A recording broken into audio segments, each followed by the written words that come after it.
Let's go deeper now into a more ancient layer of the story and confront a bold question many historians avoid. Could Axum itself have kunama origins or at least rest upon sacred kunama ground, culture, or memory? The answer, according to oral tradition, archaeology, and buried histories, is more complicated and more powerful than most realize. 1. Before Axum, the forgotten peoples of the highlands.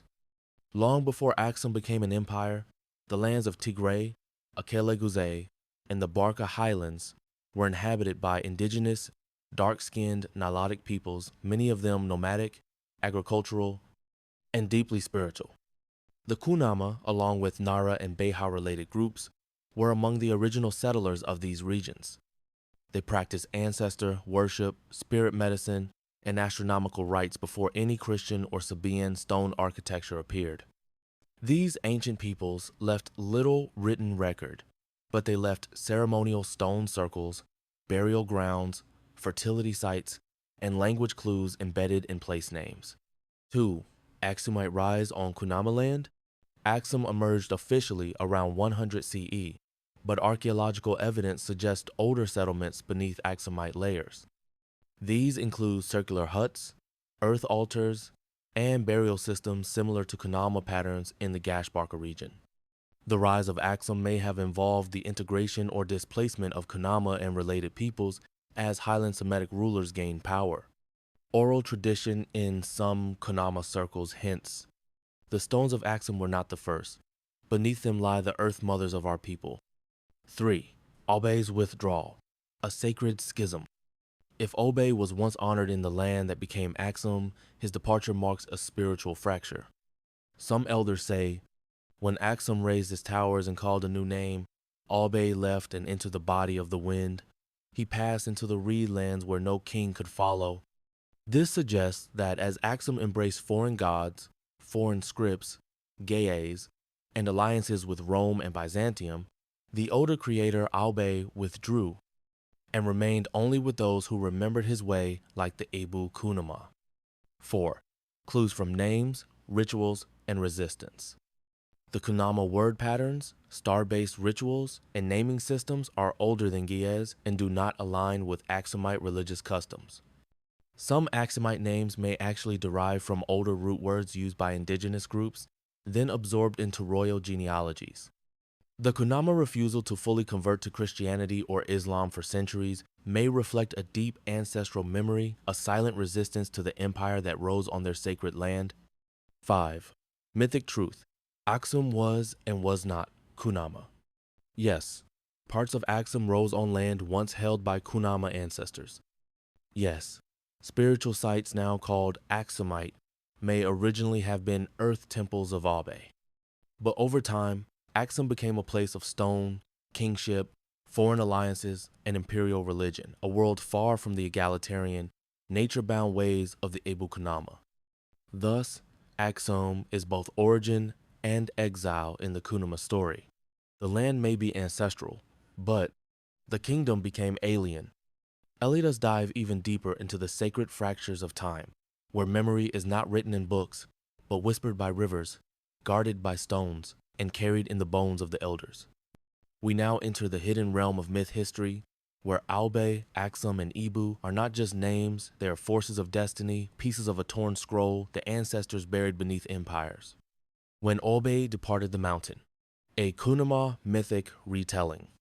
Long ago, before the kings carved their names in stone, and before the towers of Axum reached toward the heavens, the land was soft with spirit dust.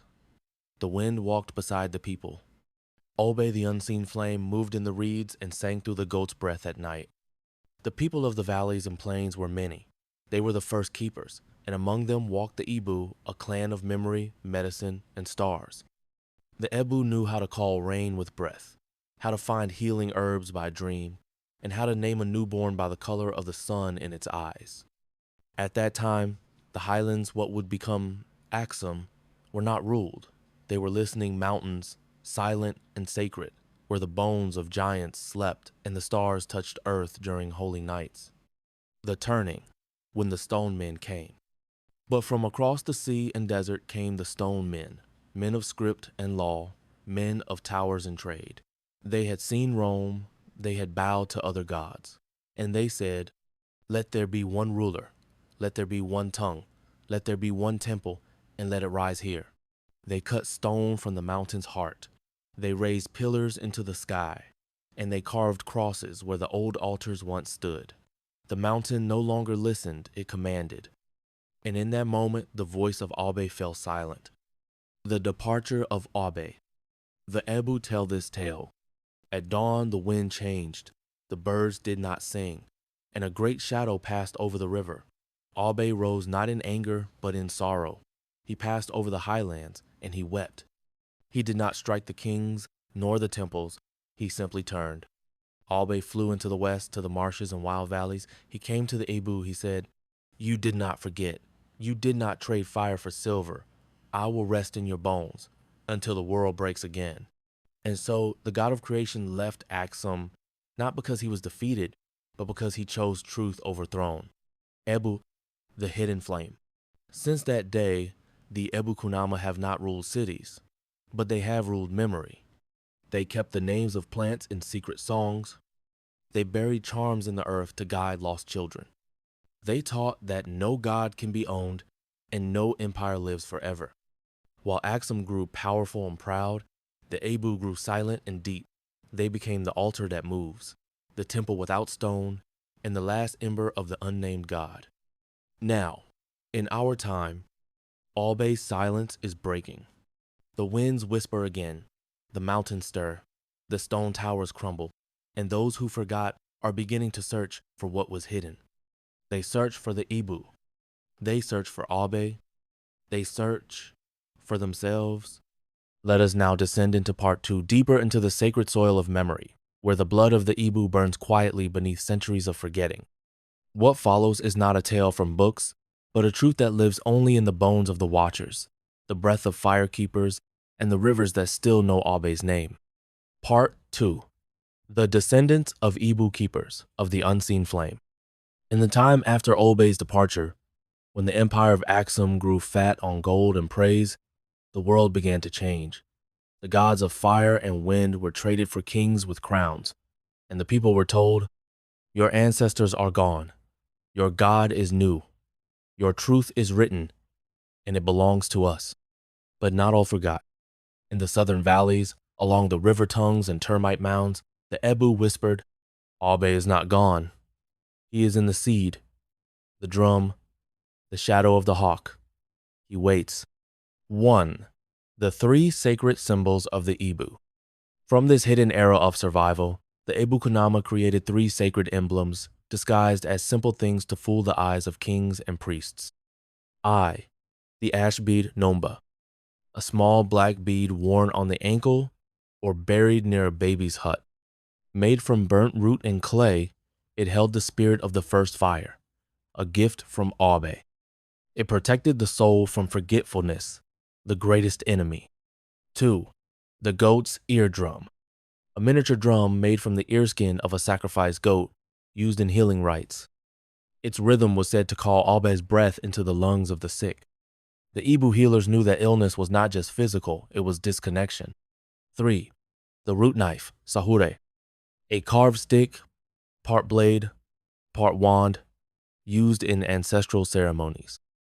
Only the Ebu priestesses could use it to cut through the unseen into dream, grief, or curse. When planted into the ground, it was believed to summon a vision from the old god. 2. The children who remembered.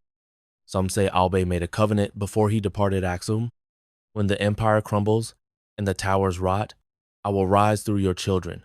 They will walk in the cities but dream in the valleys. They will not remember my name, but they will speak it with their hands. And so it was.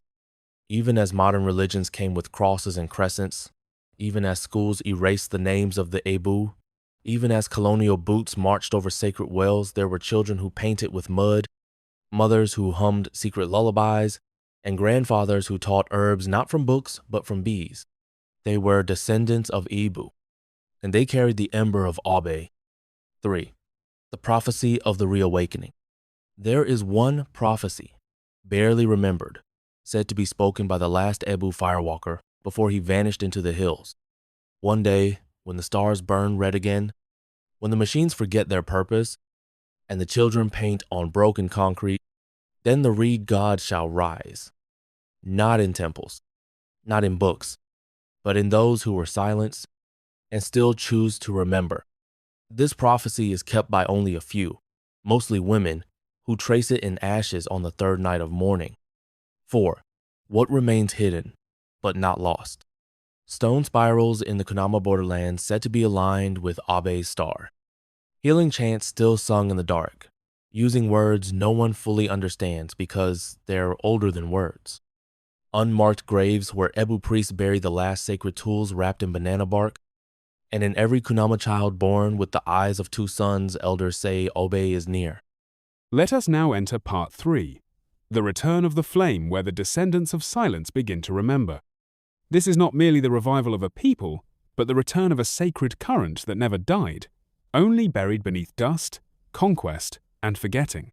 Part 3, the return of the flame. 1. The broken mountain.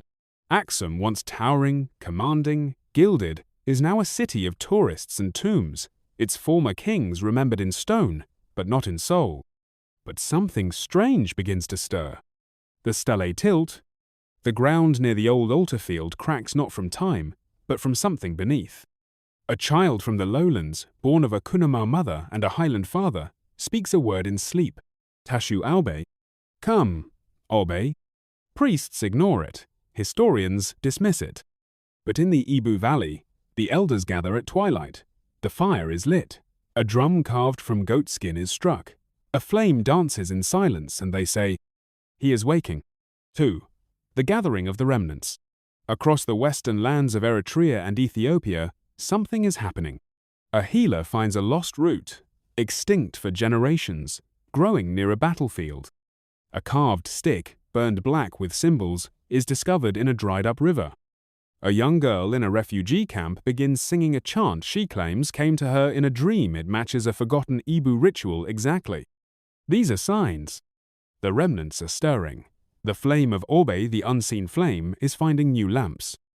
And it is not just the Ebu. Among the Beha, the Nara, even among Highlanders whose grandmothers were kunama before they were converted or erased, the ancestral fire is whispering. 3. The rite of reclamation. It is said that the return of Obe will require a rite not seen for 1,000 years. A child must paint 3 symbols in clay: eye, flame, river. A woman of Ibu blood must sing the skybirth lament, a chant to open the womb of earth. A sacred tree, once thought dead, must bear fruit again, not for food, but for ink. A single stone from Axum must be returned to the plains and washed in goat's blood, not in violence, but in remembrance. When these are done, the veil will lift.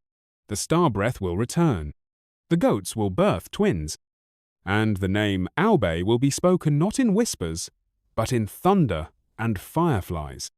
4. The modern struggle. Memory versus system. But the world of today resists the sacred. Cities choke with smoke and noise. Children are taught foreign languages and told their ancestral ways are primitive. The few who carry the old flame are mocked, silenced, or erased. Yet they are not alone. The Ebu descendants are recording chants again. They are burying stones under churches to reclaim the soil beneath them. They are painting their ancestors in murals, even on ruined buildings. They are gathering slowly, in secret to rekindle the rite. 5. Prophecy of the final fire. One final prophecy remains, barely remembered. When the names return to the land, when even the oppressor's tongue speaks Orbe without knowing, when those who forgot weep under the old tree, then the god will not return as smoke, but as thunder clothed in children. That time draws near. Walk this journey with me. Like and subscribe, not for numbers, but for remembrance. Let your ancestors know you have seen their greatness. Let them feel your footsteps walking in theirs. May they guide you, protect you, and keep you in harmony with the earth, the sky, and all living things.